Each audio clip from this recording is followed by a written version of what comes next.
I'll tell you what, when you're trimming down trees, it helps to have a small maneuverable truck. Even though this is a full-size truck, certainly a lot smaller than my F450, and it's a lot more maneuverable getting it back here in the yard, so we can throw some limbs in it and get everything transferred over to the dump trailer. Debris fork works real well also. Yeah, we had some limbs here that were interfering with some cables overhead. Well, that made things a little easier.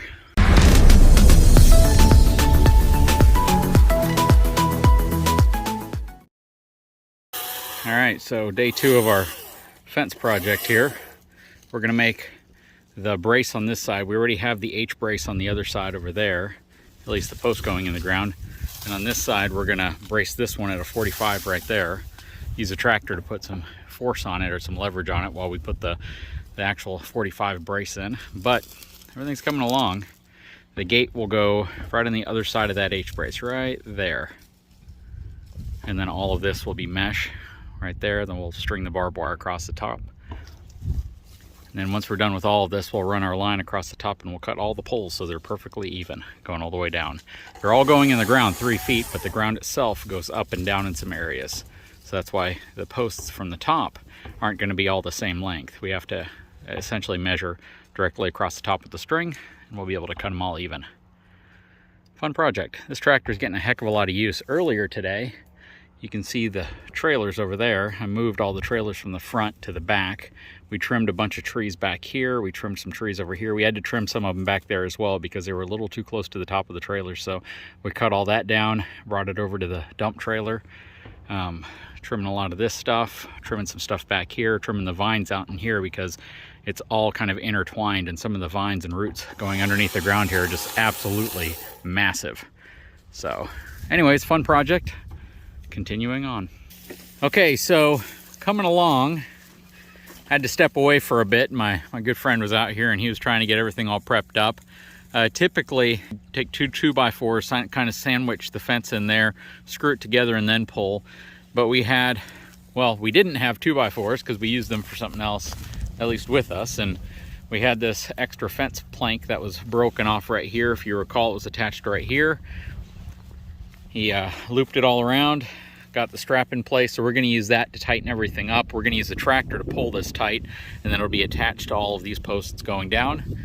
Then comes the barbed wire, and hopefully we'll be wrapping up soon and we'll be able to mount our new fence, or our new gate right here. So this will be the new gate openings. Very, very cool. About 80% done, 75, 70, somewhere in that range. Let's get this stuff tightened up and attached. Okay, so we have the mesh material right here wrapped around that post, which is then hooked to the back of the tractor and pulled tight. And then we're essentially gonna walk down and tack this all to the posts we put in place here. And then we'll put our barbed wire up top. But you can see how the metal is perfectly level right here, but the posts themselves aren't perfect because the ground wasn't perfectly level. So once we get everything in place, we get the barbed wire in place, we'll come back and you can see how it's all been marked off right here, and we'll chop the tops of these off so they're all level. It's coming along really nicely though. All right, let's go and finish this thing up. So we're spacing them about every foot right here, and we're looking for where they cross over.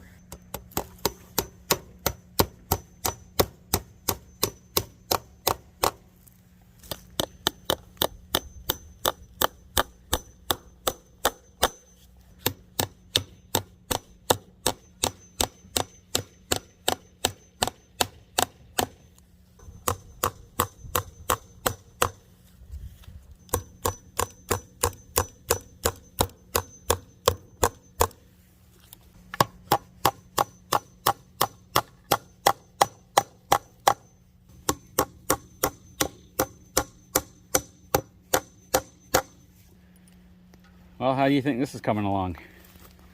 Good so far, huh? This is coming out really good.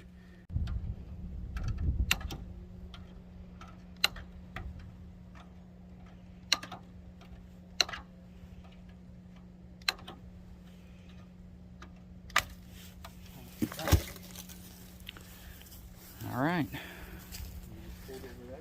This is going to go around here, and then we're going to use some more nails to put it in place. looking pretty good. There's one post right there that's set in just a hair, and the only reason for that is because we ran into a huge root down there that we couldn't get around, so we just shifted slightly over and we're able to make it work. Looking really good though. Okay, we are pretty much done. Got the chain down here, wrap around it. $200 fence from Tractor Supply. Probably end up painting it. You wonder why they don't make these things in black. Doesn't make any sense.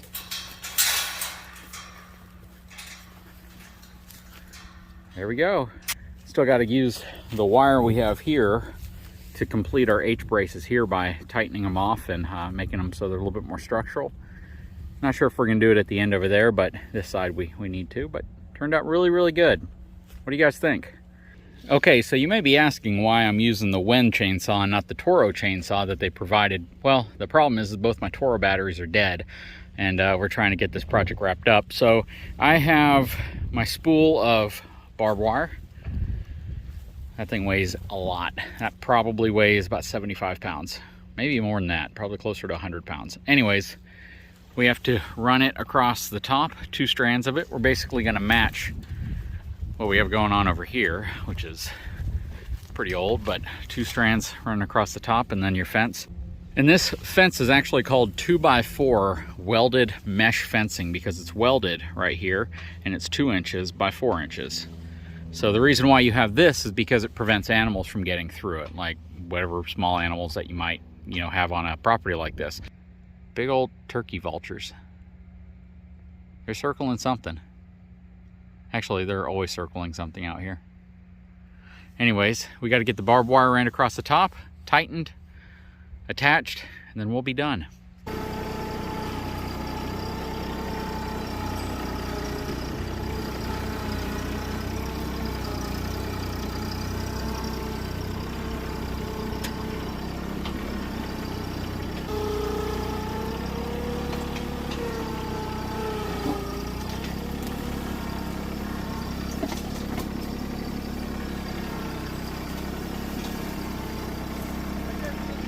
Okay, so we have 2 strands of barbed wire laid out across the top here.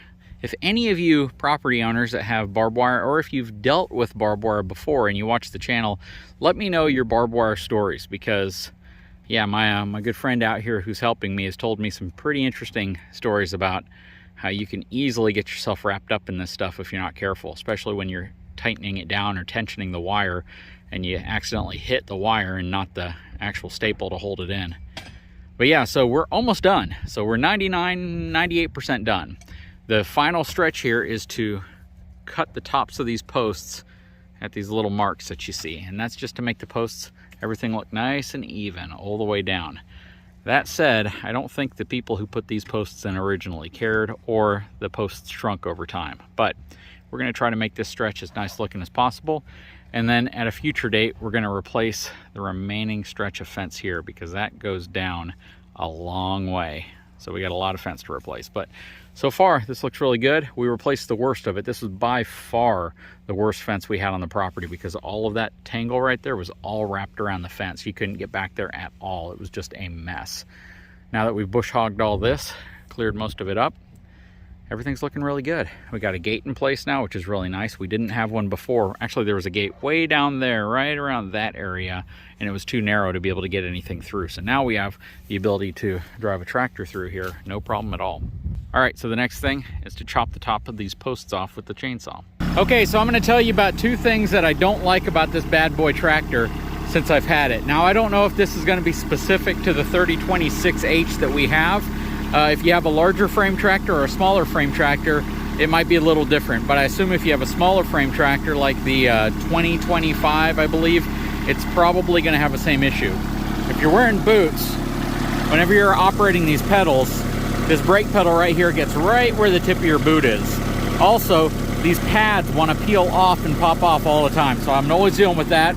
And then also, on this side, that brake right there, the heel of my boot also pulls up on it when I'm trying to get out of the tractor, so I unintentionally engage the parking brake when I don't want to engage the parking brake.